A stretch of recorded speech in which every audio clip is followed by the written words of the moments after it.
Hello, my name is Connie Martin, and I'm the Division Director for Energy and Community Resources here at Community Teamwork. Today, we put together a video to help explain some of the questions that a lot of people have regarding our RAFT program, that's Rental Assistance for Families in Transition, and the newly funded ERMA program, which is Emergency Mortgage and Rental Assistance. Both of these programs run out of our Housing Consumer Education Center here at Community Teamwork, and they're both directed at families and individuals who are having trouble due to the COVID pandemic, making rent payments or mortgage payments. And this has really been the Commonwealth's response to ensure that even as the moratorium is in place, that people are able to get the funding they need to bring their accounts current, so that they won't be in danger of eviction when the October 17th moratorium ends. So I'm joined today by Tom Sun. Hi, Tom. Hello. Tom is the Assistant Director of our Housing Consumer Education Center, and he's here to answer some questions about how to apply for these specialty funds, how to go through the process, and what some of the eligibility criteria are. We have a number of other ways to get this information, so we'll start here on this video today, but Tom will also be sharing some of the other ways that you can get increased and updated information. So, Tom, welcome. Thank you for joining. I think our first question really is both, the RAFT program has been in existence for quite a while. ERMA is kind of a new additional funding source that's functioning in much the same way. Could you kind of walk us through what that initial process is for clients who are out there who know that they want to apply for RAFT and know that they're in a challenging situation? What should be their first step? Yes, so, how folks can go about this, the first thing that folks need to understand how to navigate the process of receiving the resource. The first thing to understand is that you have to understand that you are in a crisis. And there is a number of things that constitute crisis, right? So, for example, for the traditional RAFT, some example that folks might be in need of assistance. Well, one is that you find yourself in a situation where you're behind on rent, or you may be in need of assistance for move-in costs. And of course, all those things comes with certain criteria of eligibility, which are crisis that you find yourself in. If you are behind on your rent, so a number of things that you can look at as considered to be a crisis.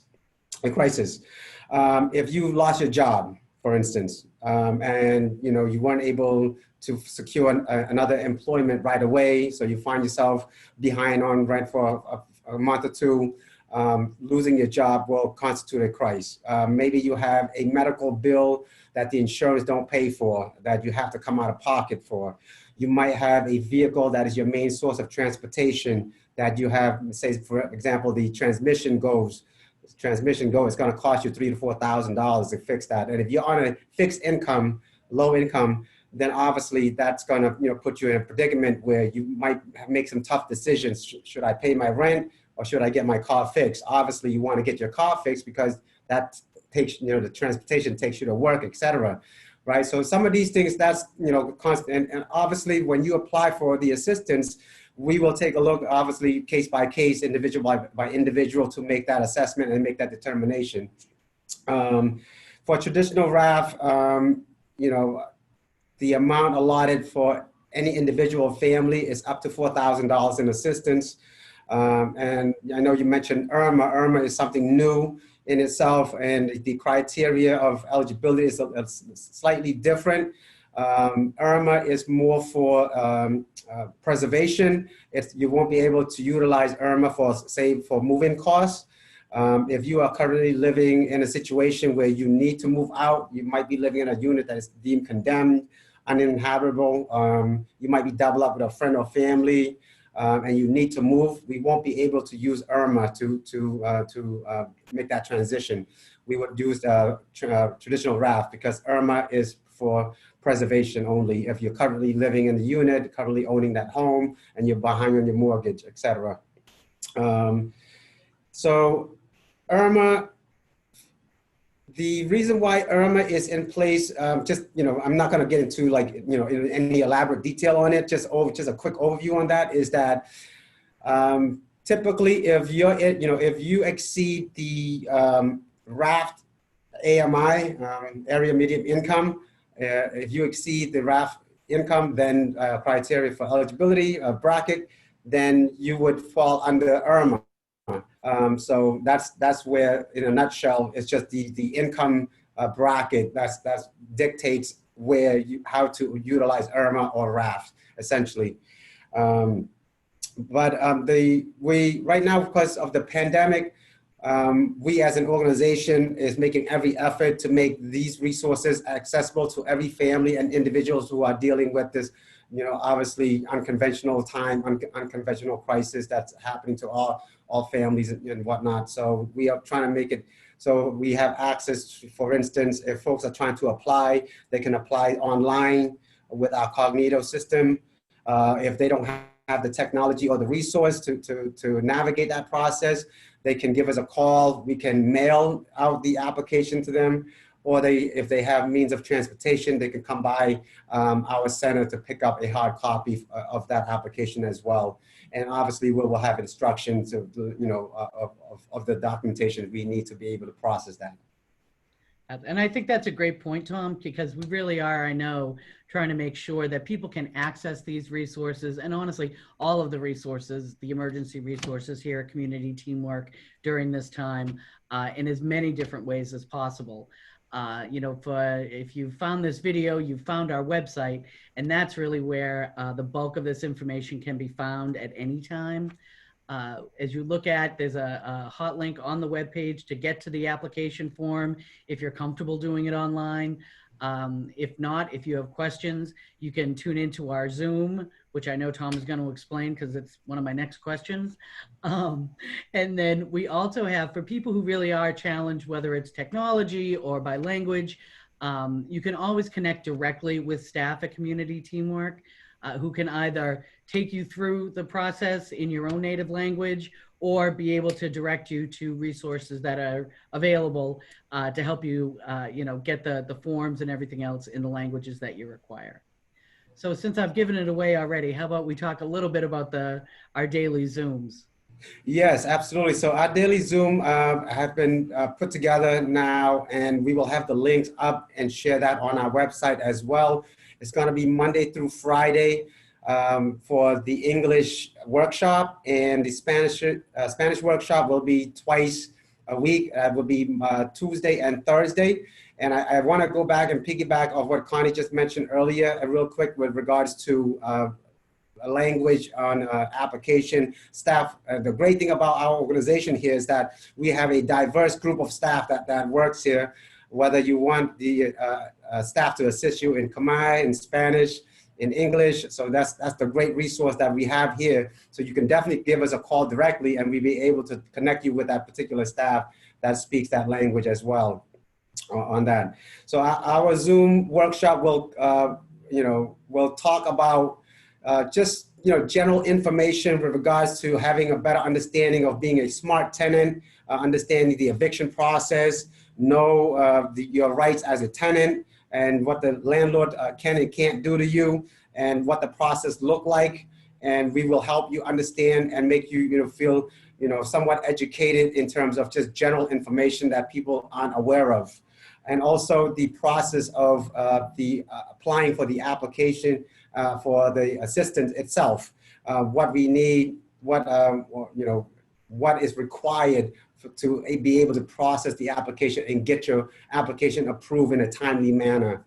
In a nutshell, that's what the Zoom is going to be talking about. Obviously, when we facilitate the Zoom workshop, we'll be able to get in more depth on that if folks have questions as well. That's great. So people can even just tune in to get their specific questions answered during the Zoom. Correct. That's great. So, one of the big questions I know that comes up a lot is kind of how long the process takes. So can you give kind of, I know there are ways, certainly things people can do to speed it up. Yes. So under normal times, obviously we're not dealing with normal times.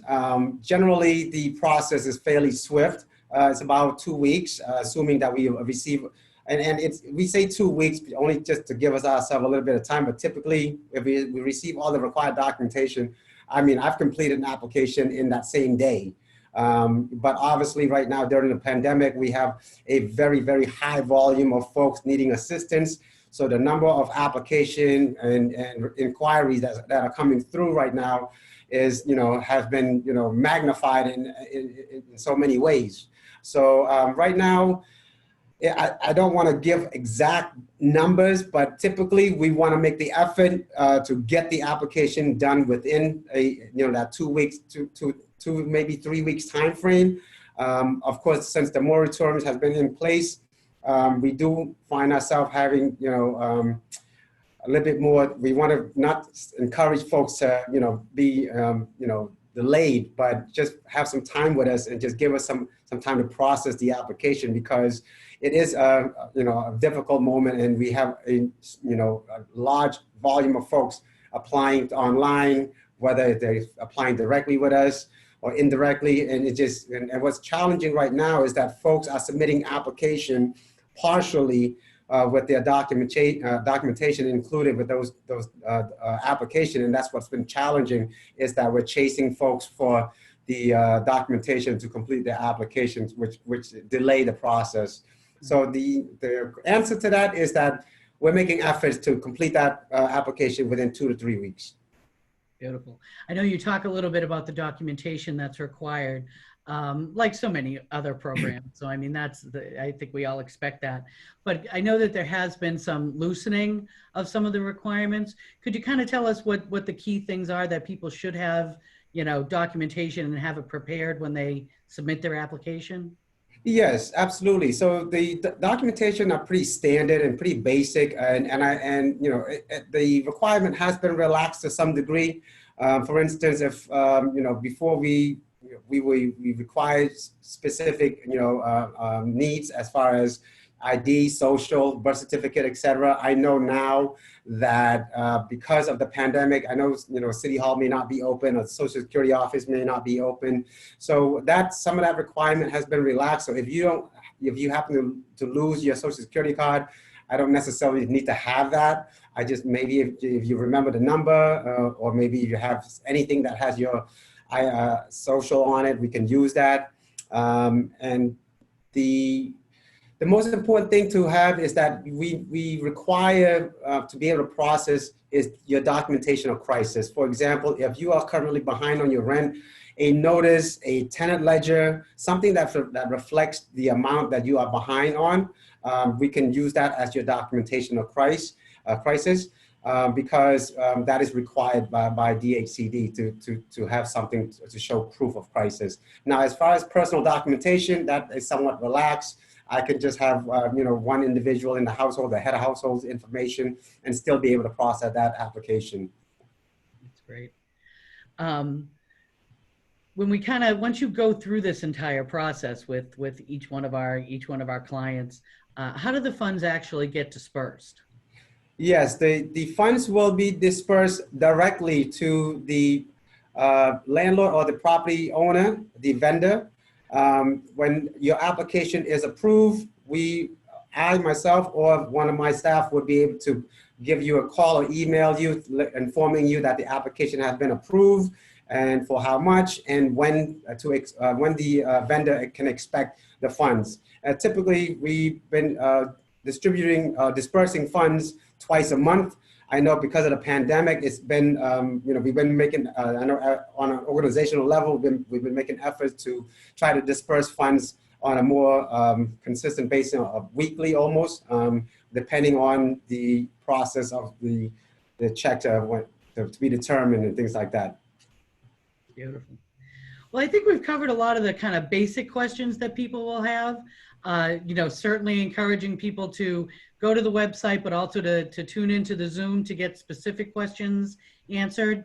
I think for all of our clients, families, and individuals, RAFT and ERMA are two of the key resources we have to help here at Community Teamwork. So I think it will be important moving forward that people get the access to that information. But I also think for any of our prospective clients, you can also get a sense of all the programming that's available here at Community Teamwork by accessing the information at our resource center. So, again, from the website, you can get all that information so that you can connect, whether it's concerns around fuel assistance or childcare. It can be financial education. There's a whole range of programs that we offer in addition to these COVID-specific rental assistance programs. So, Tom, thank you very much for joining me. I appreciate it very much. Thank you. It was an honor. And if you have any other questions, please feel free, check our website. All of our phone numbers and emails for contact are right there. You can reach us anytime. Thanks so much. Thank you. Have a great one. You too. Bye-bye.